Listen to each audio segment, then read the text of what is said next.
Good morning, good morning, good morning, you guys. It's your girl Bree. I come with a word from Hebrews chapter 13, verse 5. And it says that the Lord is my helper. What can man do? Huh? What can man do? What can man do to you but what God allow him to do? Never think that God is not in control. Never think that God doesn't have a plan nor a purpose for you.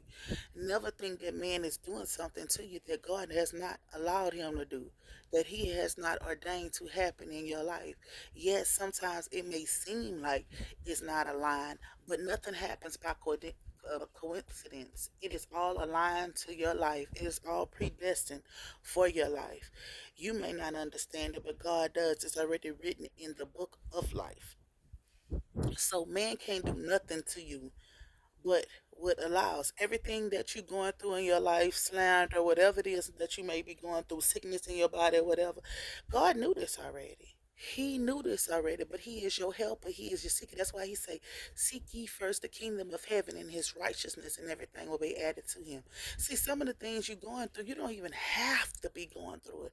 You got to learn how to surrender. You got to learn how to seek him. You know how you have to learn to be willing to do it his way, the way he wants you to do. Sometimes that's why he gives us free will, because he don't want to force nothing on us, but he knows our life. He know everything that's going to take place in our life, but he give us free will.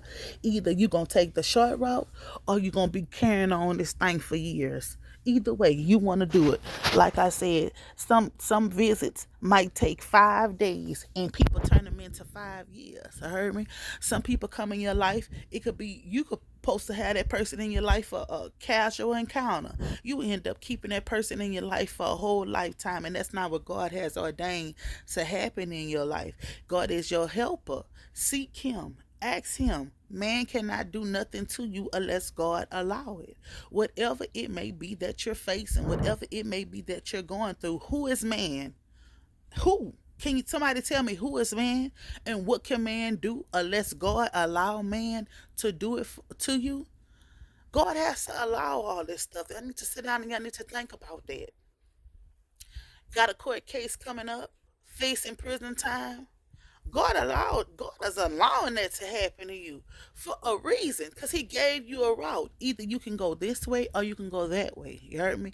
Either you could make the situation right or you can make the situation worse. And if you go into prison, 9 out of 10 you made the situation worse than trying to make it right. You understand? Some of y'all get your own self wrapped up. It's because when God is calling you to do something, if God is calling you to move on somebody else, on somebody's behalf, if God is calling you to go and make something right with somebody, if God is calling you to go to apologize to somebody, all this stuff that God is calling you to do and you being disobedient, is that God's fault, man's fault, or is that your own fault? You got to learn how to start taking accountability for the things that you are doing. You know, we are not children. We're not children. You want your children to uh be held accountable for the things they do, but you don't want to be held accountable for the things you do, for the things you say. And God's going to hold you accountable too, because he's a just God. That's who he is. But man can't do nothing to you unless he allow it. God allows all this to happen to you in your life. You got to be willing to surrender. You got to be willing to know that God is in control of everything. God controlled the man that's sitting on the gavel, because like I keep telling y'all, he going to be a doctor. He'll be a doctor in that doctor's office. He'll be a surgeon in that surgery. He'll be a lawyer in the courtroom. Shit, he'll even be the judge in the courtroom. He a father to the fatherless, a mother to the motherless. You know what I mean? I don't care what it is that you're going through. Whatever it is that you're going through, God will be that for you. If you learn to listen to him, if you learn to surrender to him and acknowledge your part that you have did. It's so easy for you to get on your knees and ask God to forgive you. Genuinely, wholehearted asking for forgiveness, not just asking for it just so you can get yourself out of something. I'm talking about wholeheartedly asking for God to forgive you. Turning away from your wicked ways and allowing God to work in your life, allowing him to be the be the man he needs to be in your life, be your father, lead and guide you. okay? Because he don't want you to go down the path. He doesn't want you to go down the path. He wants you to give you life and life abundantly, but he can't give you that unless you want to surrender to him, unless you're willing to allow him to fight for you. Some of y'all be thinking that man gonna save y'all. Y'all put y'all trust in man. Y'all more loyal to man than y'all are to God. You got to be loyal to God, the one who wakes you up, clothes you in your right mind, make sure you fed, make sure your children good, make sure your household good. Shit, to be honest with you, the one who gave you the job.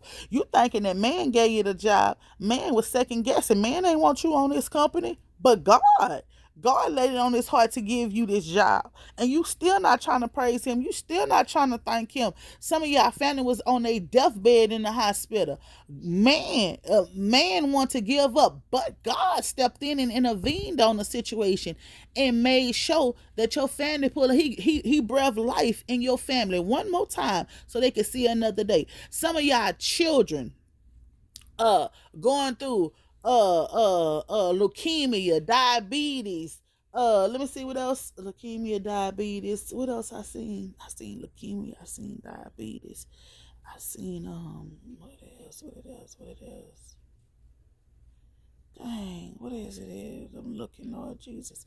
I seen some of them was going through, had to go to the kidney thing. Some of them were going to specialists for scoliosis, all kind of stuff I seen with children. Some of the children are special, like they have mental issues. They're going through mental things, and y'all need to be at God can cure that from your child. They can cure that because sometimes doctors misdiagnose people.